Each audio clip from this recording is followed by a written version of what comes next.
السلام علیکم ورحمۃ اللہ وبرکاتہ ان الحمد للہ والصلاة والسلام علی رسول اللہ وآلہ وصحبہ ومن والاه. عزیز طلبہ، آپ کے روبرو مجموعۃ من النظم والنثر للحفظ والتسمیع کا 7واں محاضرہ پیش ہے. آج کے درس میں ہم اور آپ بارودی کے اشعار پڑھیں گے. صفحہ نمبر 9 پر. قال البارودی المتوفى سنة 22 و300 وألف من الہجرہ. بارودی نے کہا، جن کی وفات 1322 ہجری میں ہوئی. کیا کہا؟ سوایا بتحنان الاغارید یطرب وغیری باللذات یلہو ویلعب. مفردات دیکھیں. سوا کا معنی علامہ، اور تحنان کا معنی ہوتا ہے پرندے کی چہکار، خوشکن آواز، پرندے کا چہچہانا. 12 نمبر حاشیے میں آپ دیکھ سکتے ہیں.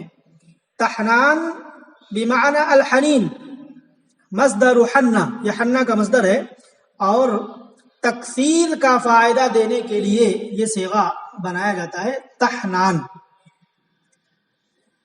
تو معنی ہوا خوشکن آواز، چہکار. اور الاغارید یہ غرد کی جمع ہے، جس کا معنی ہوتا ہے خوشنما پرندہ. خوشنما پرندہ. 13 نمبر حاشیے میں آپ دیکھ سکتے ہیں. الاغارید لعلہ جمع لغرد وهو الطائر المطرب بصوته، وہ پرندہ جو اپنی آواز سے خوش کر دے. خوشکن پرندہ، خوشنما پرندہ.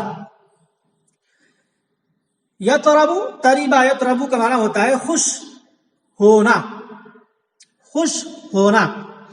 باب سمع اسمہ سے. اور لذات، لذت بری چیزیں، لطف اندوز چیزیں.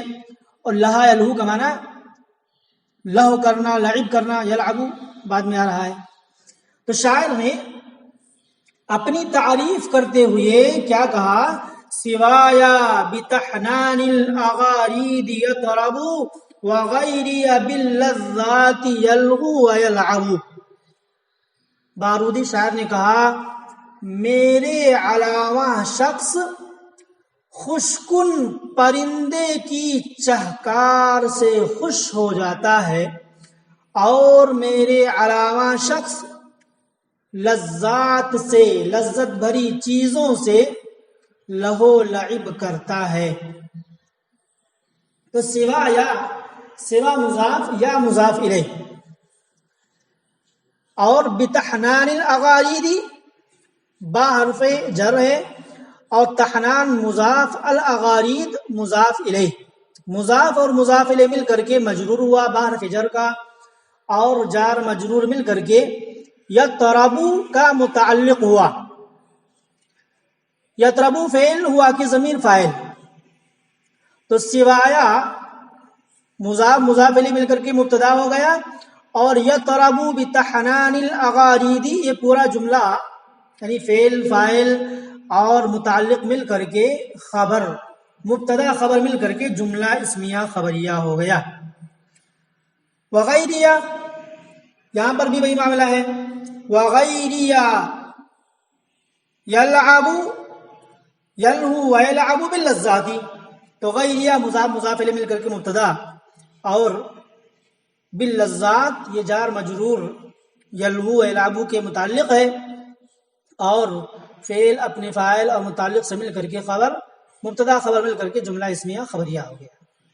تو شاعر نے اس شعر میں کہا کہ میں ہی ایسا شخص ہوں جو خوشنما اور خوشکن پرندے کی چہکار میں نہیں آتا. میرے علاوہ شخص خوشکن پرندے کی خوشنما آواز کو سن کر کے فریفتہ ہو جاتے ہیں اور لذات سے میرے علاوہ سارے لوگ لہو لعب کرتے ہیں. میں ہی ایسا شخص ہوں جو اس میں نہیں پڑا. یہ شاعر نے اپنی تعریف کرتے ہوئے کہا. آگے کہا وَمَا أَنَا مِمَّن تَأْسِرُ الْخَمْرُ لُبَّهُ وَيَمْلِكُ سَمْعَيْهِ الْيَرَاعُ الْمُثَقَّبُ. أَسَرَ يَأْسِرُ کا معنی ہوتا ہے قید کرنا، اسیر بنانا، قیدی بنانا. خمر کا معنی شراب جمع خمور، اور لب جس کی جمع الباب آتی ہے معنی ہوتا ہے عقل. لب کا معنی عقل. 15 نمبر حاشیے میں آپ دیکھ سکتے ہیں عقل. وَيَمْلِكُ مَلَكَ يَمْلِكُ مالک ہونا. سَمْعَيْهِ یہ سمعینی تھا، اضافت کی وجہ سے نون گر گیا، جس کا معنی ہوتا ہے کان. الیراع الیراع کا کیا معنی ہوتا ہے؟ الیراع کا کئی مفہوم ہوتا ہے. نمبر 1 جگنو بھی اس کا معنی ہوتا ہے. اسی طریقے سے نرکل اور قلم، اور ایک معنی بانسری. یہاں پر بانسری مراد ہے. الیراع کا معنی بانسری. المثقب یہ اس میں مفعول کا صیغہ ہے، ثقبہ باب تفعیل سے، جس کا معنی ہوتا ہے سوراخ کیا ہوا، چھید کیا ہوا. الیراع المثقب کا مفہوم بنے گا بانسری، اس لیے کہ بانسری میں سوراخ کیا گیا ہوتا ہے. تو شاعر نے اپنی تعریف کرتے ہوئے دوسرے شعر میں کیا کہا وَمَا أَنَا مِمَّن تَأْسِرُ الْخَمْرُ لُبَّهُ وَيَمْلِكُ سَمْعَيْهِ الْيَرَاعُ الْمُثَقَّبُ. کہا میں ان لوگوں میں سے نہیں ہوں شراب جن کی عقل کو ڈھانک لے اور جن کے کانوں کا مالک بانسری ہو جائے، میں ان لوگوں میں سے نہیں ہوں. تو ما انا ممن کائن، ممن کائن کا متعلق ہو جائے گا، اور من حرف جر ہے اور من موصولہ ہے. تأثیر فعل اور خمرو فاعل ہے، اور لبہ مضاف مضاف الیہ مل کر کے تأثیر کا مفعول بھی. تأثیر فعل اپنے فاعل مفعول بھی سے مل کر کے جملہ فعلیہ ہو کر کے من موصولہ کا صلہ اور موصول صلہ مل کر کے مجرور ہو جائے گا من حرف جر کا، اور جار مجرور مل کر کے یہ کائن کا متعلق ہوگا. تو انا مبتدا اور کائن کے بعد یہ متعلق جو ہے مل کر کے خبر. پھر اس کے بعد اسی پر عطف ہے تأثیر پر. وَيَمْلِكُ فعل، یملک فعل ہے، اور سمعی یہ مثنی حالت نصب میں مفعول بھی ہونے کی بنا پر مثنی حالت نصب میں، اور الیراع موصوف المثقب صفت، موصوف صفت مل کر کے یملکو کا فاعل ہے. یملکو فعل اپنے فاعل اور مفعول بھی سے مل کر کے جملہ فعلیہ ہو کر کے کیا ہوگا؟ یہ بھی اسی من پر عطف ہوگا. من عطف معطوف مل کر کے تو مبتدا خبر مل کر کے جملہ اسمیہ خبریہ ہوگا. شاعر نے کیا کہا اس شعر میں؟ کہا کہ میں ایسے لوگوں میں سے نہیں ہوں جو شراب کے رسیا اور شراب کے عادی ہوتے ہیں، شراب پی لیتے ہیں اور شراب کے نشے میں مدہوش ہو کر کے اپنی عقل کو برباد کر لیتے ہیں. اسی طریقے سے میں گانے باجے اور بانسری کا بھی دیوانہ نہیں ہوں، میں بہت ہی پاک و صاف ہوں ان چیزوں سے. اپنی تعریف کرتے ہوئے بارودی شاعر نے کہا. اس کے بعد کہا وَلَكِنْ أَخُو هَمٍّ إِذَا مَا تَرَجَّحَتْ به ثورة نحو العلا راح يدأب. اخو ہم، اخ کا معنی ہوتا ہے بھائی، اور ہم کا معنی یہاں پر عزم و ارادہ، حوصلہ. 17 نمبر حاشیے میں آپ دیکھ سکتے ہیں. الہم اول العزیمہ والحزن، یعنی عزم کا ابتدائی حصہ. اسی طریقے سے غم کا ابتدائی حصہ، لیکن یہاں پر مراد پہلا ہے، یعنی عزم اور حوصلہ جمع مردی. تو اخو ہم کا معنی کیا ہو گیا؟ عزم و ارادہ والا، عزم و ارادے کا بھائی، یعنی عزم و ارادہ والا. اخو کبھی ذو کے معنی میں بھی آتا ہے. اذا ما ترجحت، ترجح ترجح ترجحا باب تفاعل سے، جس کا معنی ہوتا ہے مالا یمیلو، مالا یمیلو کے معنی میں ہوتا ہے مائل ہونا، جھکنا. سورہ کا معنی ہوتا ہے، آپ حاشیے میں بھی دیکھ سکتے ہیں، سورہ کا معنی نفس کی تیزی، حدت النفس، نفس کی تیزی. نحو العلا، بلندی کی طرف. راحہ یہ فعل ناقص ہے، اور یدعبو، دعبا یدعبو کا معنی ہوتا ہے ہمیشگی کرنا، مداومت کرنا، معادبت کرنا، مداومت کرنا. دعبا یدعبو با فتح ہفتہ سے. کہا شاعر نے وَلَكِنْ أَخُو هَمٍّ إِذَا مَا تَرَجَّحَتْ بِهِ ثَوْرَةٌ نَحْوَ الْعُلَا رَاحَ يَدْأَبُ. کہا کہ میں عزم و ارادے والا ہوں، میں عزم و ارادے والا ہوں. وَلَكِنْ أَخُو هَمٍّ، لیکن میں وہ عزم و ارادے والا ہوں کہ جب نفس کی تیزی اسے لے کر بلندی کی طرف مائل ہوتی ہے تو وہ ہمیشگی کرنے لگتا ہے، مداومت کرنے لگتا ہے. تو لیکن حرف استدراک ہے. اخو ہم مضاف مضاف الیہ مل کر کے مبتدا، اور اذا ما ترجحت، اذا شرطیہ ہے، ما زائدہ ہے، ترجحت فعل، اور آگے سورہ جو آ رہا ہے وہ فاعل ہے. بھی جار مجرور مل کر کے متعلق ہے. اور نحو العلا راح یدعبو، یہ راح یدعبو کا راح یدعبو یہ شرط کی جزا ہے. اذا ما ترجحت به ثورة نحو العلا، یہ پورا جملہ کیا ہے؟ شرط کا جملہ ہے. اور راح یدعبو، راحہ میں ہوا ضمیر جو ہے وہ راحہ کا اسم ہے، اور یدعبو خبر ہے. تو یہ پورا جملہ شرط کی جزا ہے. شرط جزا مل کر جملہ شرطیہ جزائیہ.